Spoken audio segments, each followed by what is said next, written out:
Nous allons voir comment nous déplacer sur un terrain. Le but est toujours d'aller d'un point A à un point B le plus rapidement possible. Mais à la différence d'un labyrinthe, ici, il va y avoir des zones avec des terrains faciles, des terrains difficiles et des obstacles infranchissables. Donc on va modéliser notre situation, donc un terrain qui est une grille ici rectangulaire avec un certain nombre de cases. Et on a différents types de terrains et on va attribuer une valeur à chacun de ces types de terrains. Donc les cases ordinaires, d'accord, les cases blanches, on va leur attribuer la valeur 1, c'est-à-dire que c'est un déplacement facile. On a des terrains grisés ici, qui est un terrain un peu plus difficile. Imaginons que ce soit du sable ou de la montagne, où on avance plus difficilement. On attribue la valeur 2 à ce terrain.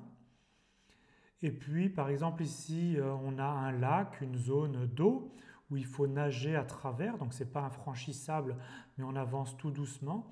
On attribuerait, par exemple, la valeur 5. Et puis, on a des obstacles infranchissables, et donc on leur attribue la valeur infinie. Et donc, le but, c'est de partir de la case verte, arriver à la case rouge, et tout ça le plus vite possible.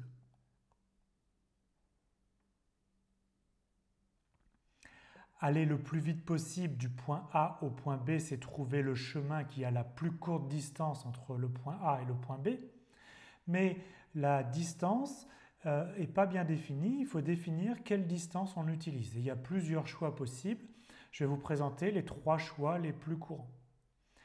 On a tout d'abord la distance associée à la norme 1. Qu'est-ce que c'est que la norme 1 d'un couple XY? C'est la somme des valeurs absolues. Donc valeur absolue de x plus valeur absolue de y. On appelle aussi la distance associée la distance de Manhattan. Donc qu'est-ce que c'est que la distance associée à cette norme 1 entre ce point A et ce point B? C'est la somme de la longueur horizontale et de la longueur verticale. La longueur horizontale, c'est valeur absolue de xb moins xa. Et la longueur verticale, c'est valeur absolue de yb moins yk. Et vous faites la somme des deux. C'est comme dans la ville de Manhattan. Pour aller d'un point A au point B, comme la ville est quadrillée, vous êtes obligé de suivre des horizontales et des verticales. La distance la plus classique est associée à la norme 2, on appelle ça aussi la distance euclidienne. Qu'est-ce que c'est que la norme 2 de xy? C'est racine de x carré plus y carré. C'est ce qu'on appelle aussi la distance à vol d'oiseau. Pour aller du point A au point B, vous prenez le chemin le plus court au sens d'un oiseau, et donc il va en ligne droite du point A au point B. Et donc ici la norme 2, ça correspond ici à la longueur de l'hypoténuse. Et enfin, on a la norme infinie, qu'on appelle aussi la distance de Tchebychev. Qu'est-ce que c'est que norme de x, y infini? C'est le maximum entre valeur absolue de x et valeur absolue de y. Donc vous regardez la longueur horizontale, vous regardez la longueur verticale et vous prenez le plus grand des deux.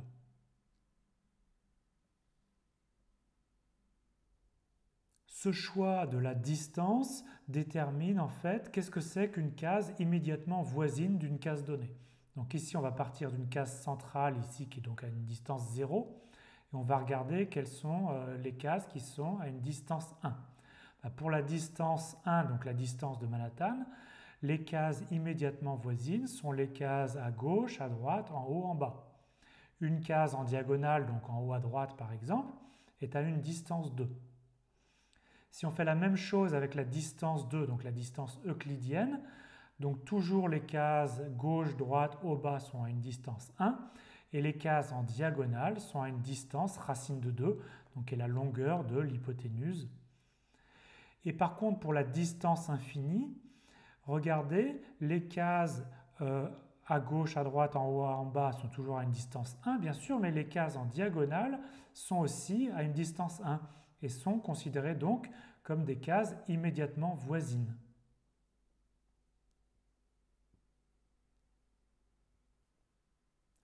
Pour aller le plus rapidement possible d'un point A à un point B sur un terrain avec des difficultés variées, on va calculer une heatmap, c'est-à-dire une carte des chaleurs, Plus on est proche de la sortie, plus on sera chaud, on associera une couleur rouge.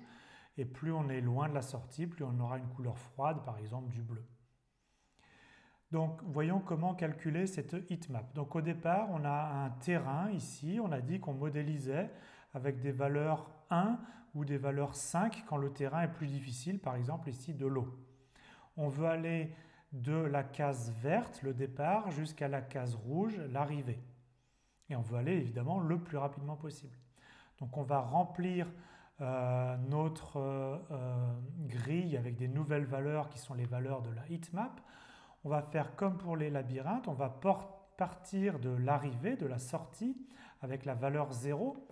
Et ensuite, il faut faire un choix de distance, d'accord, parmi tous les choix possibles. Ici, on va choisir la distance de Manhattan, la norme 1 si vous préférez. C'est-à-dire que les voisins immédiats sont les cases gauche, droite, haut, bas uniquement. Donc, notre case d'arrivée, on lui attribue la valeur 0. Et les cases immédiatement voisines, on leur attribue la valeur 1.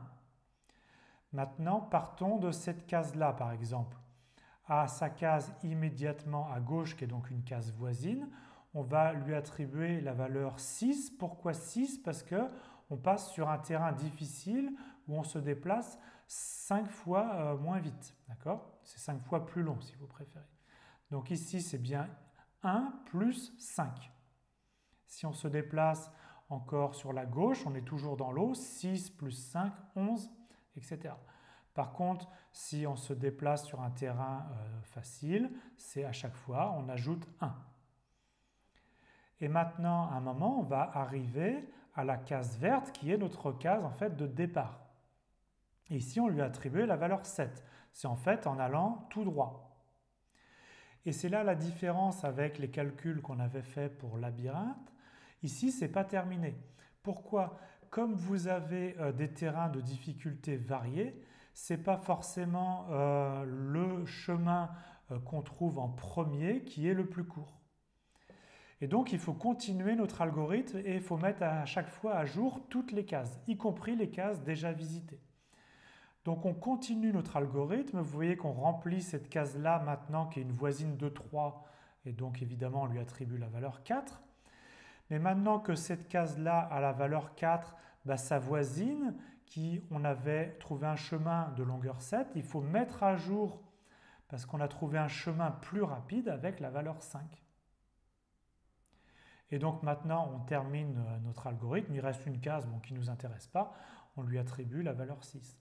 Et ça, c'est donc les valeurs de la heatmap. Donc plus la valeur est basse, plus on est proche de la sortie. Plus la valeur est haute, plus on est loin de la sortie. Mais attention, c'est en tenant compte des difficultés du terrain.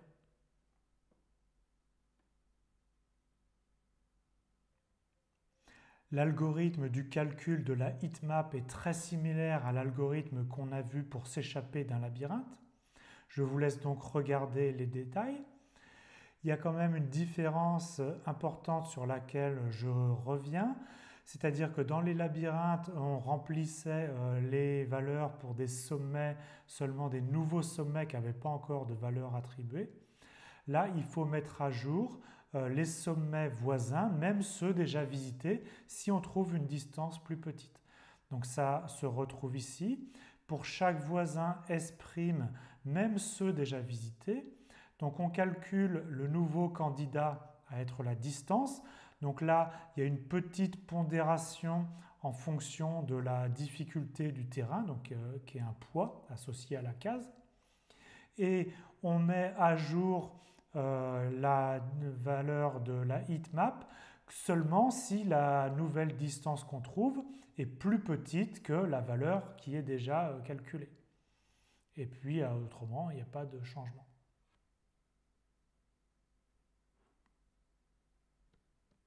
Voyons des exemples un peu plus grands. On a ici un terrain, on est sur la case verte, on veut arriver sur la case rouge.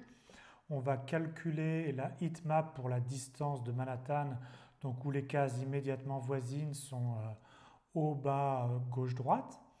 Donc évidemment la case d'arrivée à la valeur 0, les cases immédiatement voisines la valeur 1, 2, etc.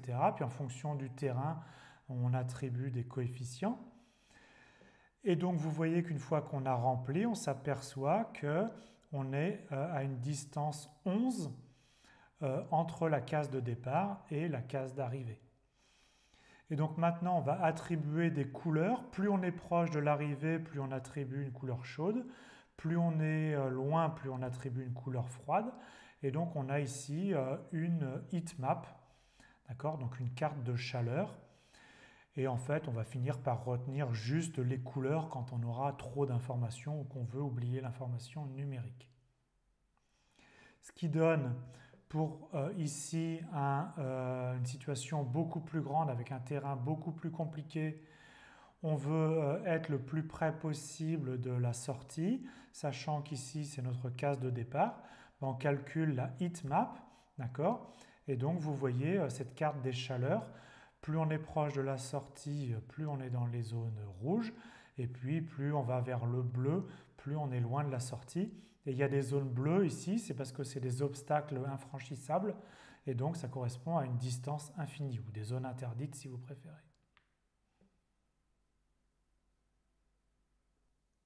Une fois que vous avez calculé la heat map, en fait, depuis n'importe quel point, vous savez vers où vous dirigez pour aller vers la sortie.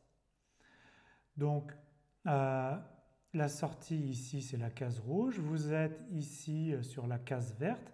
Vous avez le droit, cette fois-ci, de vous déplacer sur une case voisine, y compris en diagonale. Tout simplement, vous cherchez la case voisine qui a la valeur la plus petite possible de la heatmap. Vous voulez vous rapprocher de 0, donc vous allez chercher à vous rapprocher le plus vite possible. Donc ici, de 11, vous allez vous diriger vers la case 9, et donc vous avez ici la flèche qui vous indique la direction. De 9, la valeur la plus petite à côté, c'est 8, 7, 6, etc. Vous êtes là. Donc ce qu'on fait pour la case verte, ça marche pour n'importe quelle case. Vous avez juste à vous diriger vers la case voisine ayant la valeur la plus petite.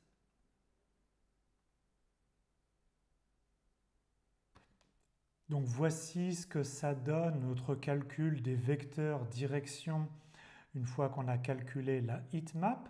Sur notre exemple un petit peu plus compliqué, je vous rappelle que le but c'est d'arriver ici à cette case rouge. Donc on voit que les vecteurs vont nous emmener vers la case rouge, mais ils ne pointent pas évidemment en direction immédiate de la case rouge parce que de temps en temps il faut contourner l'obstacle. Donc vous voyez qu'on ne peut pas pointer directement vers la case rouge, donc on contourne par le haut ou par le bas. Vous voyez qu'on ne cherche pas non plus à traverser ici la zone d'étendue d'eau là où elle est la plus large possible parce que ce serait très long. Donc on cherche à la traverser là où elle est la plus étroite. Et regardez aussi ici, on est sur un terrain difficile. La solution, c'est peut-être partir en sens inverse de la case d'arrivée pour revenir sur un terrain facile. On contourne par le terrain facile, on coupe un petit peu par le terrain difficile et ensuite on va tout droit vers la case rouge. Donc ça, c'est la version basique de la heatmap. Dans le livre est expliquée une version plus sophistiquée qui est donc basée sur la notion de gradient qui tient compte en fait d'un peu plus de cases et qui apporte des subtilités. On donne plus de choix aux directions du vecteur, d'accord ? Ça donne quelque chose d'un peu plus réaliste et un peu plus lisse. Et donc vous avez ici ce rendu-là qui est expliqué dans le livre avec, donc on a dit, des flèches qui peuvent prendre beaucoup plus de directions possibles.